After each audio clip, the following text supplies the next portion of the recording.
Hi friends, কেমন আছো সকলে? বিশ্বজিৎ জ্যোতি ব্লগ চ্যানেল থেকে তোমাদের সবাইকে স্বাগত। চলে এসেছি একটা নতুন ব্লগ নিয়ে।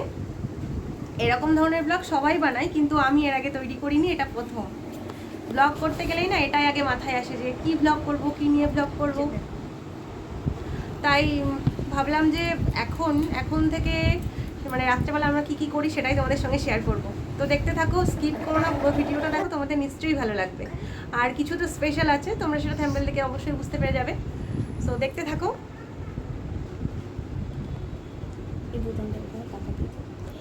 এই দেখো, এখানে মশলা কষানো হচ্ছে।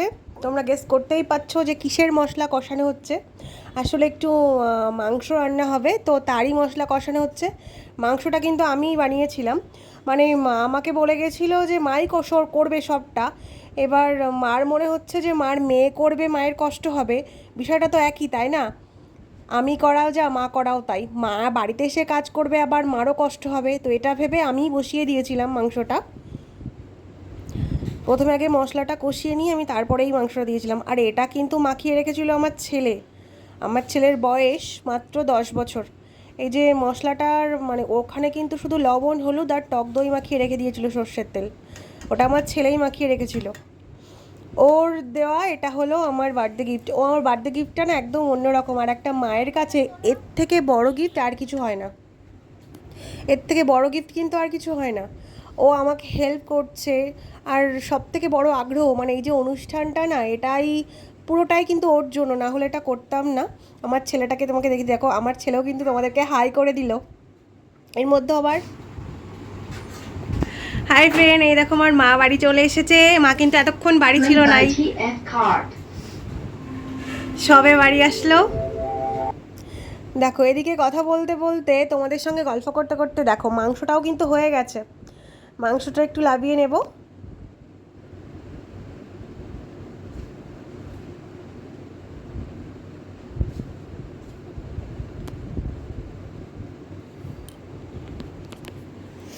মাংসটার কালারটা দেখে কি মনে হচ্ছে? মাংসটা কিন্তু খেতে দারুণ হয়েছিল। আমি অডিওটা কিন্তু পরে দিচ্ছি। মাংসটা খেতে দারুণ হয়েছিল, একটু ঝাল হয়ে গেছিলো, কিন্তু খেতে দারুণ হয়েছিল। তবে নিজে বানিয়ে নিজে প্রশংসা করাটা একটু বেশি হয়ে যায়, তাই না? তাই জন্য আর কিছু বললাম না। তবে পায়েসটা কিন্তু মা আমাকে আর করতে দেয়নি। পায়েসটা কিন্তু মাই বসিয়ে দিয়েছে। আর মা আমাকে জন্মদিনে অনেক কিছু দিয়েছে, অনেক কিছু গিফট দিয়েছে, কিন্তু সব থেকে বড় বিষয়টা কি জানো তো? আমার মা কিন্তু একটা কাজ করে। এতটা বয়স হয়ে গেছে এখনও কাজ, আমি অনেক মানা করি, শোনে না। যাই হোক, এক একটা মানুষের এক এক রকম মানে বোঝা থাকে। তো মায়ের কাছে এটাই সব থেকে বড়, যে আমি যতদিন পারি করব, তারপরে যখন না পারবো তখন তো তোরা আছিস। আমার বাবা নেই, আমার বাবাটা মারা গেছে। তো যাই হোক, ওগুলো নিয়ে পরে কথা হবে। তো আমার মা দেখো বাড়িতে এসে কিন্তু পায়েসটা বসিয়ে দিয়েছে। বলছে আমার মেয়ের জন্মদিন আর পায়েসটা আমি করবো না, তুই নিজের জন্মদিনে নিজেই করবি? সেটা কি করে হয়? তবে আমার মা কিন্তু প্রত্যেক বছর আমাকে পায়েস করে দেয়। আমি এত বড় হয়েছি, প্রত্যেক বছর কিন্তু আমাকে করে দেয়। তো আজকেও এই গরমের ভেতরে এত মানে পরিশ্রম করে আসার পরেও আমার জন্য মা পায়েস বসাতে শুরু করে দিয়েছে।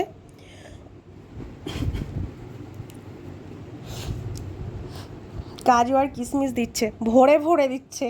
কারণ আমি কিশমিশ কাজু বাদামটা খেতে খুব পছন্দ করি, তো তাই জন্য একটু বেশি পরিমাণেই দিয়েছে।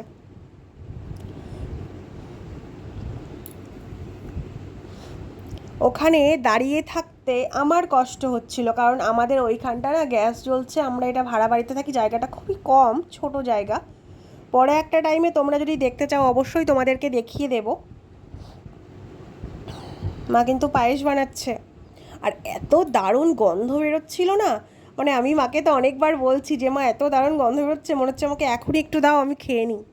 গোবিন্দভোগ চালের শুধু দুধ দিয়ে পায়েস দারুণ টেস্ট হয়, এটা তো সবাই জানে। আর দারুণ একটা গন্ধ বেরোয়, সেটাই বেরোচ্ছিল।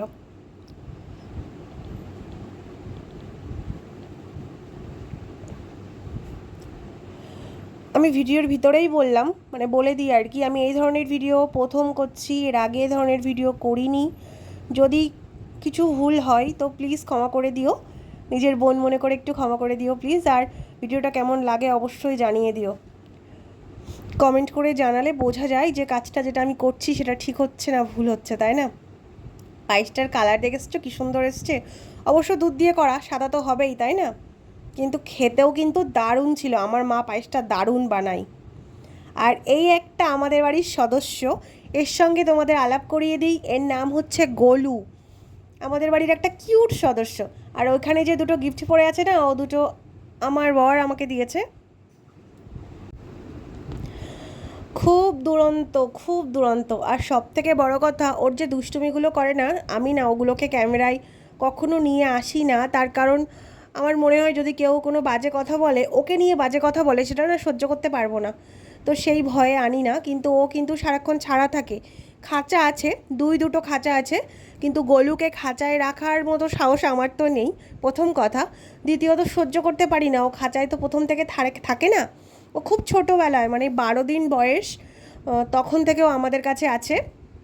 আর ও আমাকে ওর মা, আমার বরকে ওর বাবা বলেই কিন্তু চেনে।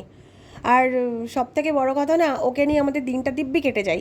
মানে যদি ফোনে অনেক সময় হয় না, ফোনে নেট ফুরিয়ে গেলে জানি না ফ্রি টাইমে কী করব, আমাদের মনে হয় না।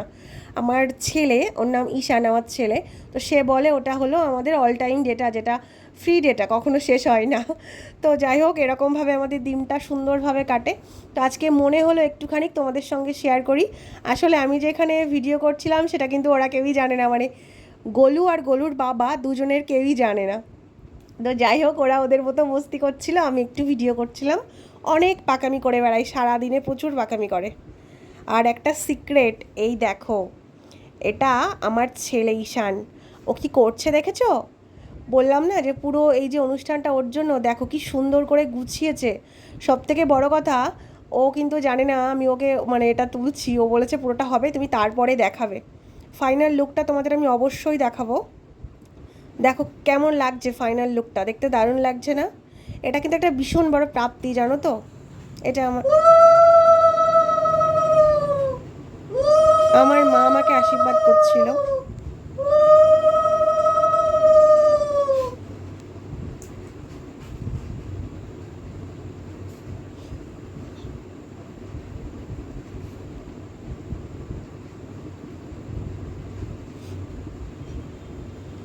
তোমরা অনেকে বলতেই পারো এটা আবার কেমন জন্মদিন, কেমন অনুষ্ঠান, কোনো আনন্দ নেই, সাজ নেই, গান নেই, লোক নেই, জন নেই। কিন্তু কি জানো তো, এখানে একটা সুখ আছে। তোমরা অনেকে একটু বোঝার চেষ্টা করলেই না সুখটাকে দেখতে পারবে। মানে আমি আমার সংসারটা খুব সুখী একটা সংসার। মুখে বলতে নেই এরকমভাবে অনেকে বলে, কিন্তু আমার মানে গর্ব করে বলতে ইচ্ছে করে যে আমার জায়গা কম হতে পারে, সুখের কিন্তু কোনো অভাব নেই এই সংসারটাতে। এটা আমার বর, আমার স্বামী বিশ্বজিৎ কর্মকার, মানে বিশ্বজিৎ যদি ব্লগ চ্যানেলের বিশ্বজিৎ। তো ও আমার সঙ্গে একটু ফাজলামিও করছিল, তোমরা একটু দেখো।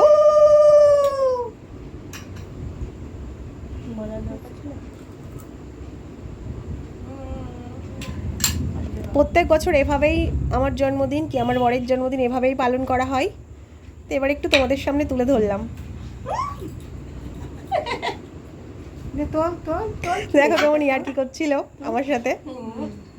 একটু মুখে ধরে রাখতে হবে, এরকম করতে একটু কেমন আবার বাদ দিতে হবে। তো আজকের ভিডিওটা কেমন লাগলো আমাকে লাইক করে কমেন্ট করে সবাই জানাবে। আজকের মতো টাটা, আবার দেখাবে পরের একটা